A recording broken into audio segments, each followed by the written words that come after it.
Recording has started.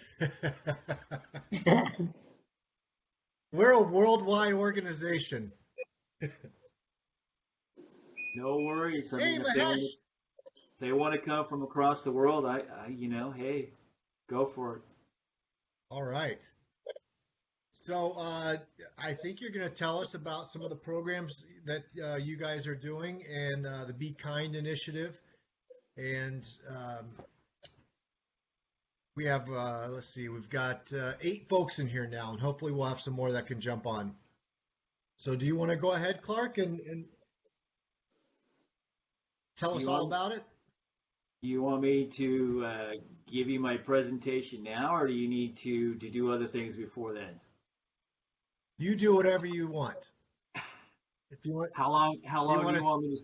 How long do I have to speak? well, I would say 20 minutes.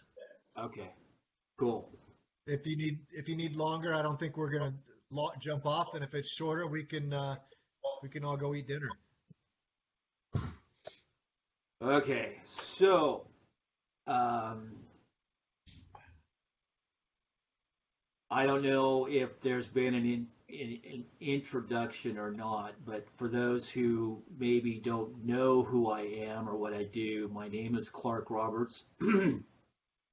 I'm the executive director of a nonprofit corporation called Ultimate Vision, where my wife and we give kindness, compassion, and confidence in schools, educational venues, and business organizations. And we do that because of my gift of sight loss. You get to see me, I don't get to see you. I prefer doing these in front of you in actual setting, but because of COVID, now we get to do these online presentations. Okay. My wife and I are both authors. I wrote this book called Wags to You, Short and Long Dog Tales. My wife wrote this book, A Guide Dog Named Arby, which we use in the schools. We use a lot for the Be Kind campaign.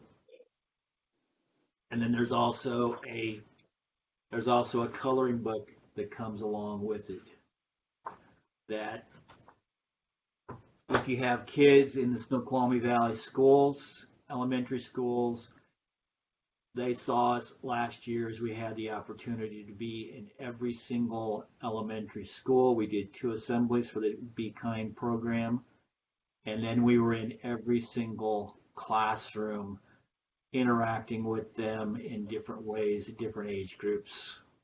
So, and we're because of COVID right now, we're not sure what's all going to happen because of that. That's an obstacle.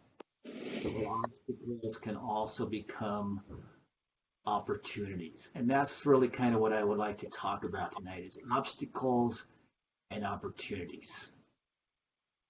So, our accomplishments in life are not measured by our abilities or our disabilities, but rather by our willingness to try.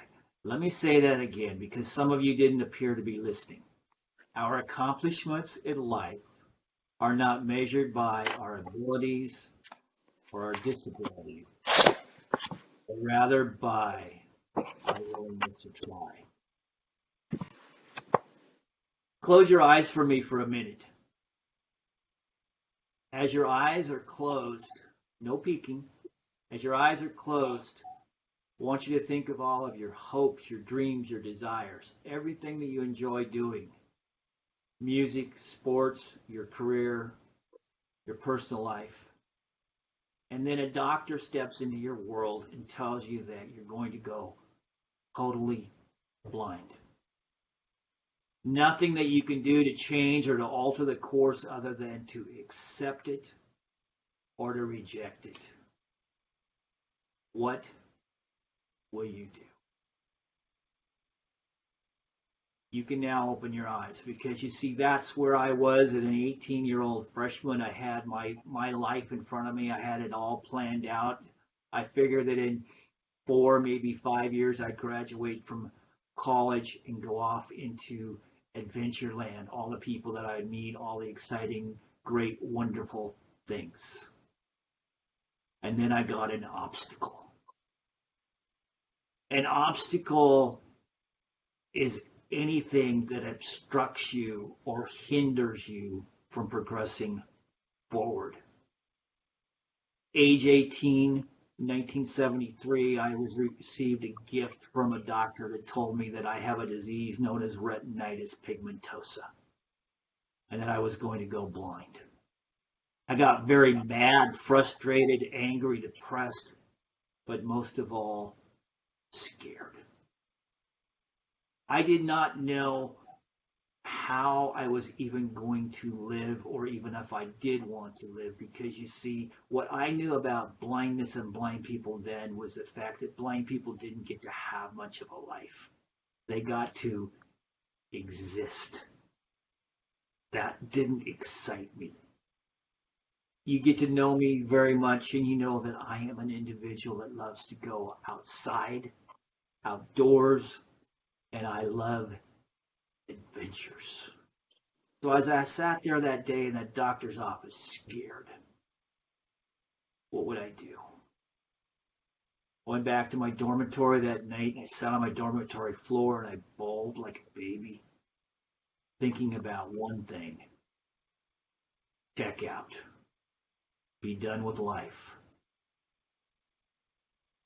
You come to realize real quickly as I'm sitting here in front of you tonight that because of the grace of God, I did not throw my life away. Life is a very precious gift. Do not throw it away. Cherish it, and then go forward and share it. But you see, even though I didn't take my life, there was this obstacle in front of me. I was an obstruction, a hindrance. What would I do? First obstacle that I faced, or that I was facing, or that I came to look at as far as how could that obstacle become an opportunity? I was an avid downhill skier. As I sat there that day in the doctor's office, I'm sorry, doctor. Internally, I told myself, I'm sorry, you cannot and you will not get my skis. Obstacle. Didn't know how that would turn into an opportunity. A year later, my wonderful, loving sister comes banging through our back door of our house one afternoon in January, going, Clark, Clark, Clark, Clark, guess what I found out today? What's this? There's an instructor up at Bogus Base, and he's worked with blind people. He can teach you how to ski if you want to learn how to ski with your eyes closed. Here's the interesting thing about that story. I had not told anybody about my idea or my thought. But my sister wanted me to still be able to go ski. So she was ready to turn that obstacle into an opportunity if I would try. There's your first key for how to interact with obstacles and turn them into opportunity. Is to try. I met Jack due to a situation I didn't really want to, but I went in and met him, and he told me what he could do for me, and he told me it was going to take 5 private lessons. I had to pay for the first one. He would give me the next 4 out of his pocket. An incredible gift of kindness. I learned how to ski with my eyes closed, and to this day I still get to go. I've been up to Snoqualmie Pass, I've skied at Stevens, I've skied at Crystal. But it's because I accepted the opportunity out of the obstacle. 1989, fast forward a little bit, I returned to the Seattle area as I was going through a divorce. And my sister and brother-in-law allowed me to come live with them for a while to get my feet back underneath me. And after a while, they said that it was time for me to move into my own apartment, which I was a little bit fearful of, but willing to accept that obstacle and turn it into an opportunity. As I was living in that apartment in North Seattle, I met a children's pastor one afternoon, and he says, Clark, he says, I want you to help me with my summer day camp. Hey, Ford, what are we going to do? He says, well, 1 week we're going to go to the Wild Waves. Boom, I'm there. He says, 1 week we're going to go overnight camping. Boom, I'm there. He says, 1 week, he says, we're going to take the kids and we're going to go down to the inner city. We're going to show them how to give back at the Armored Gospel Mission and some other things. And to do that, I says, okay, I can do that. He says, well, Clark, he says, I have a problem with the first week in the first activity. What is it, Ford? We're going to take the kids and go bike riding on the Sammamish Trail. As I'm sitting across the table from him as we're having lunch, I said, Ford, what about a tandem bike? Oh, yeah, there are those, aren't there? He says, yeah. Now, I had never even been on one. I knew about them, but I'd never even been on one. We rented one, went out on the Sammamish Trail. We're out there, and this tandem, old school, no gears, coaster brakes, big fat tires. So we're out there riding on the Sammamish Trail, and as we're coming back, Ford goes, he says, Clark, he says, you know, at the end of the summer, I take the fifth graders. We go up in the Sammamish, on the San Juan Islands for 3 days. Do you want to come? It'd be a great opportunity. Well, yeah, but we're not taking this bike. If I'm going, it's going to be a different bike. Okay? So I got back on the phone and I found a different bike to rent and I went with him. And the thing that I found real soon was that I enjoyed being out bike riding. But I did not own my own bike, and the only time that I got to go ride was when I was with my friend Ford on his bike trips. So there was this major obstacle. How could it become an opportunity? And how would I be able to go enjoy the sport that I do as far as being a tandem cyclist? Started talking to some of the bike shops and realized that tandem bikes are not cheap. And I'm thinking, how am I going to raise the funds to go do this? So one afternoon, I come home from the computer class. I take out the keys to my lock, and I go to put it in the lock of my door of my apartment. And there's a note that's written in Braille that says, Clark, God loves you and so do your friends. P.S. Smile. And check your fireplace. I went inside and I set the note down and I read it again because I don't read Braille real well. It says, yes, check your fireplace. So I go over the fireplace. First thing that I touch is a seat. The seat felt like the seat off of my exercycle. And I'm like going, now I'm more confused. Why did somebody come in here, move the exercycle, which sits on the other side of my bed in my bedroom, over in front of the fireplace and puts a note on the front door? I should investigate a little bit. Alert exclaim, Aaron McCallum added a highlight. So I come down under the seat and I found a wheel. And I'm like going, but exercycles don't have wheels. I came back up to the seat. I followed the head tube across, and I found handlebars. I fell a little further. There's a second set of handlebars, and I'm like going, yes! I go to my phone. I dial my writing buddy. I go, Mark, went to voicemail. Mark, you're not going to believe this, but in front of my fireplace is a brand new mountain bike. Tandem. He calls me back about 5 minutes later. He says, Clark, what kind is it and what color is it? I said, if it's that important, you get over here and you look at it. It came right in gear. Because you see now, the obstacle has just become an opportunity. An opportunity for me to go out and to ride as often as I wanted to, as often as I had and have somebody to sit in the captain's seat, because it's not exactly the most wonderful, safe thing for me to be in the captain's seat. I've been up there a time or two, but it's not real safe. I could tell you a few stories about that. Obstacles or opportunities. If I had not moved back to Seattle from Oregon when I was going through my divorce, I would not have gone out on a blind date, and I would not have met my wife. My wonderful, loving, beautiful wife, who now works with me as we work our nonprofit. And we go into schools, educational venues, business and business organizations.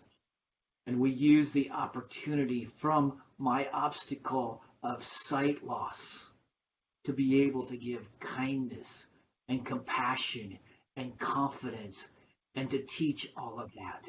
Because you see, you have to trust. Second key, to rely upon someone or something totally. Every single day when I get out of bed, I trust. I first trust myself. I trust all the little itty bitty things that I have in place so that I, as a visually impaired individual, can go about my day. I trust my working guide dog. I've had 6 of them, and that's what my book is about. All the other people that I've met because of the leash, connected by the leash. I trust my dog. I trust. To rely upon someone or something totally. Obstacles that become opportunities. Trust. Then as you trust, you also have to be willing to be teachable. Teachable can be an obstacle. It also can lead to opportunities. Right now, students have a big obstacle as far as having to do school online. But it also is an opportunity, because it's an opportunity to still go to school, still get an education, still to be able to go out and to do all the things. As COVID came, our obstacle was, how are we going to be able to do our programs of kindness? How are we going to be able to go in and do those types of things? How am I going to be able to still be able to do speaking presentations? And then I learned how to interact with Zoom and Microsoft Teams, and tonight we're on Blue Jeans. I had to have a little bit of visual assistance to get onto Blue Jeans, but it all works. It allows you to be able to still give presentations, still do school, still do all the meetings that you need to or want to do. It's an obstacle, but we've turned it into opportunity. And if you try, you trust, and you're teachable, all of the obstacles can continue to become opportunities, and you can go out and you can thrive and you can be transformed, and you can still have a wonderful, exciting, productive life in and through everything that you go and you do. I started this by stating our accomplishments in life are not measured by our abilities or disabilities, but rather by our willingness to try, An individual's podcast that I listen to talks about the struggles. We all have struggles. We all have obstacles.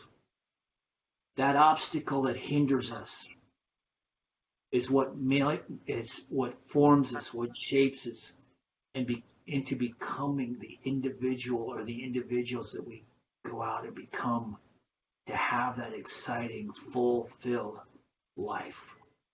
Whatever you choose to do, however you choose to allow the obstacle to form, to shape you, as you then have opportunities in school, in sports, in music, in your business, and in your personal life.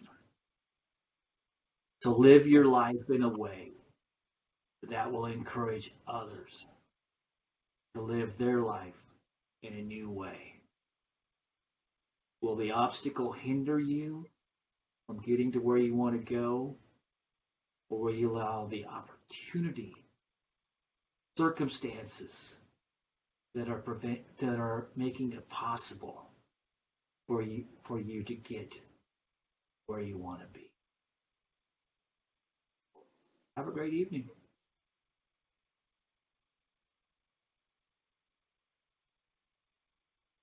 Thank you, Clark. That was Yes.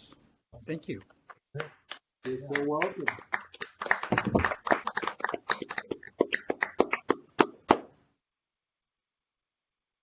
Clark. I got a Do question you have any for you. questions? I did meet him at Golf Swing because you were sitting at a table right next to where I was doing registration, right? And you had your dog with you. Yes, I Yep. remember. Yep. Yep, at the golf tournament. Yeah, we were there. And you made this a very interesting talk. Thank you. And what about those books? Where can we get those? Where do you buy them You from? can get the books through us on our website. If you go to our website, ultimate-vision.org, it shows them as they're available as a download. You can also purchase it. Well, it shows that there's not any cost that's listed for those currently, because we made it possible through COVID for people to be able to download them for free. It's a suggested donation of $20. We have the books available all the time. We carry the books with us wherever we go. But yes, they are available. And if you want an actual printed book, shoot me an email at ultimatevision@live.com, and we can get you a printed copy. Well, I think it'd be good for grandchildren. Clark, maybe could you have Carrie send me those links that you just mentioned, and I'll forward them out to the club. Is that you, Jonas? Yes. Oh, so, yeah. After we get done, I can email. Actually, Alert exclaim. Message from David apostrophe. hang on a minute. And Clark, this is Jason. You can always respond to me, and I can get it to the club as well. Okay. I'll do that after the meetings. After I get off the meeting, I'll send you both the link to the website and my email. Sounds good. And then we'll share it with the club. So if anybody wants to, I have. You gave me a copy of Wags. Is it Wags the dog for my daughter? Wags to you. Yes. Yeah. So I highly recommend them. They're very good. And one of the things you mentioned about a book I read a while back is called "The Obstacle Is the Way" by Ryan Holiday. Okay. And have you heard of this book? No, I have not. Okay. Well, what you're saying, what I'm taking from what you're saying is, before this happened in your life, did you have a positive outlook on life? I mean, were you a positive person? I would have to say that I mean, Yes and no. I mean, I was a typical teenager that thought I was pretty much indispensable, and you know, not really had a whole lot of concerns. But I mean, I looked at things probably positively. I mean, I don't really remember too much looking backwards. I just know that when I was diagnosed with my sight loss, that life got very fast, very quickly rearranged. So yeah. All I can say, Clark, is that I just think you're a whole heck of a lot more brave than I am. You talked about skiing, and I like to ski. I've got my super senior pass for this year for Snoqualmie Pass, but I just can't imagine skiing downhill with my eyes closed. The whole idea just freaks me out. I'm sorry. No, Well, you don't do it by yourself. I mean, but yes, Oh, okay. it is me who's skiing with my eyes closed.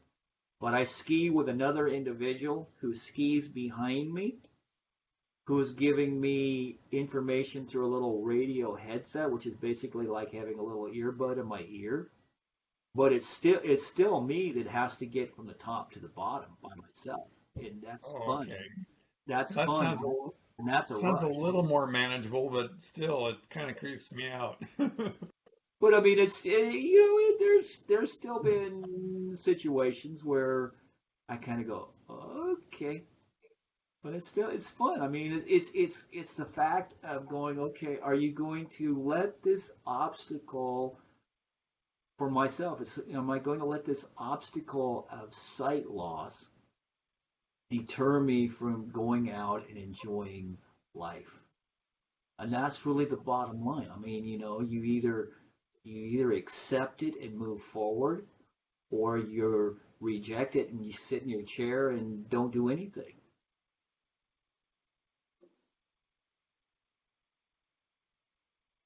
Hey, I Clark, just it's heard Jason Dave. again.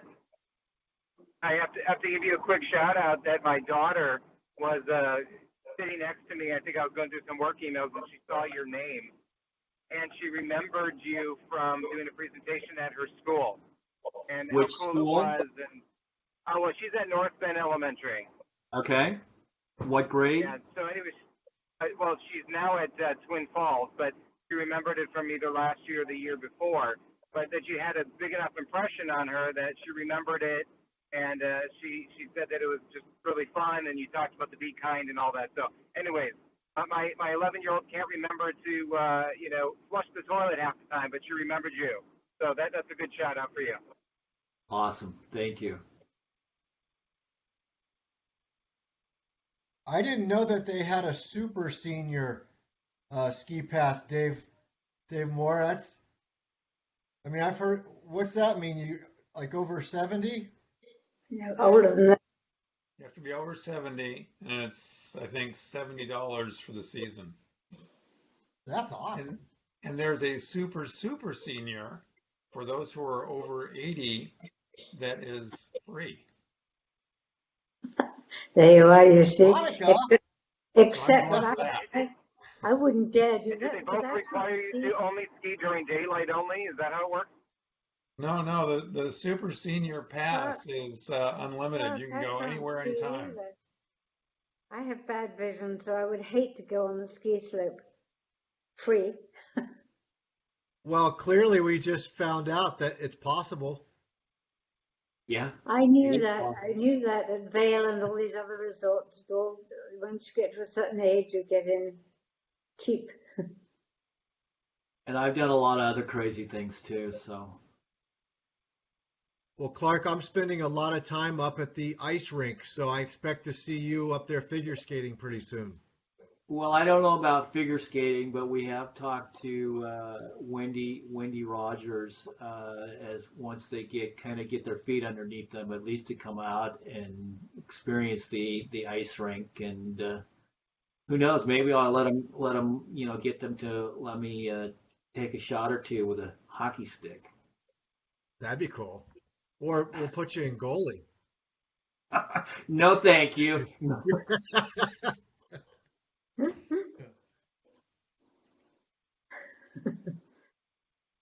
I really appreciate you coming on and letting us know and telling us that story. That's great. No What are worries. some of the ways that, one of the things you had mentioned that Rotary could help is just letting people know that you guys are out there and can you Right. explain further what can we do to help you guys Well, I out? mean, as things open up in the schools, I mean, we're hoping that we'll be able to be back into the elementary and even into the middle schools. I mean, we have not done any presentations yet in the middle schools in the valley. We'd love to do those as well, whether it's through our Be Kind program or whether it's just speaking to different classes. So if you know of any teachers who might be interested in having us come, we'd be willing to at least sit down and talk with them. I will let you all know that on December the 3rd, which is a Thursday night at 6 p.m., we are hosting an online event as we're working to do a fundraiser, an online virtual fundraiser, uh, as we continue to raise funds for our nonprofit, and that will be done on December the 3rd. So I can send you information on that as well. So, but I mean, Yes, yeah, I mean, please. so staying involved, supporting us, just all of those types of things. So, Well, I thought you did fantastic on the Zoom, and I can't see why you couldn't do that with some of the kids. oh yeah, I mean, I know that you, we've thought about. I mean, if we end up doing, Zoom presentations, well, as far as doing the Zoom presentations with the dogs, we'll just set up two different computers, so that the kids and everybody can still see the dogs as well, because that's one of the things that the kids really get excited about. They hone in on, and one of the things that as far as the element, well, not just the younger kids, but all of the elementary kids, we give the kids an opportunity to come up and meet me and meet the dogs. And both my wife and I are just absolutely missing being with all the kids and the teachers. I mean, it's crazy, it's hard, it's weird.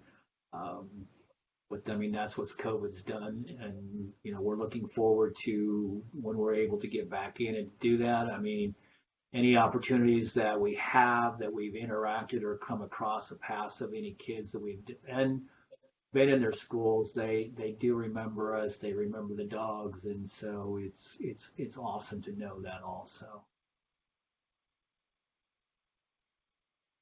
yeah, those dogs don't they have a saying in acting, never act with a dog or a child because they get all the, That brings up one of the four rules that the kids get to learn in and through our children's book.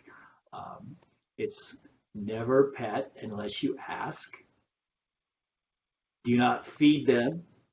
Do not give them water, and do not touch the harness handle. Those are the four rules of a working guide dog. And it's, the one about asking really goes for really any dog, but definitely as far as for a working guide dog, because you don't want them being distracted and going someplace that they're not supposed to go, or doing something when they're supposed to actually be in work mode.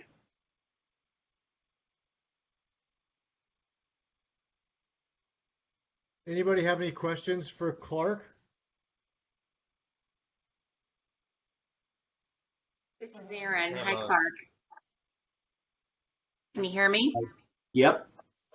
So, Clark, a long time ago, I do nonprofit work, and I was involved in a campaign with the Cleveland Clinic Foundation for the creation of a new eye institute. So I really applaud the work that you do and the advocacy, and just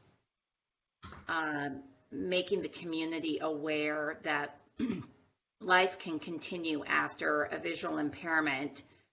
Do you do work with University of Washington and other organizations around the state. And again, I'm just thinking to Jonas's question of how we can help you get the word out about your story.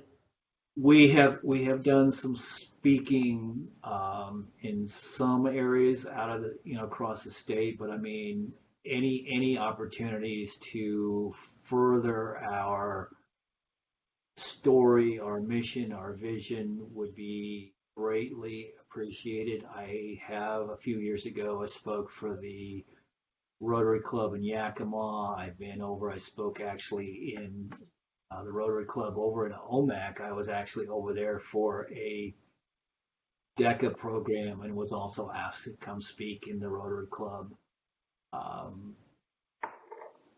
So yeah. Okay. Love any thoughts, any organizations that you feel would be a great reach for.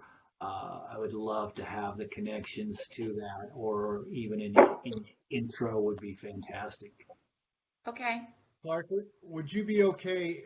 We have as the Puget Sound Rotary, we have a spreadsheet that has speakers on it, so all the different clubs can go on there and reach out. Would you be okay if I put your name and contact information on there? Absolutely. That would be awesome. Okay.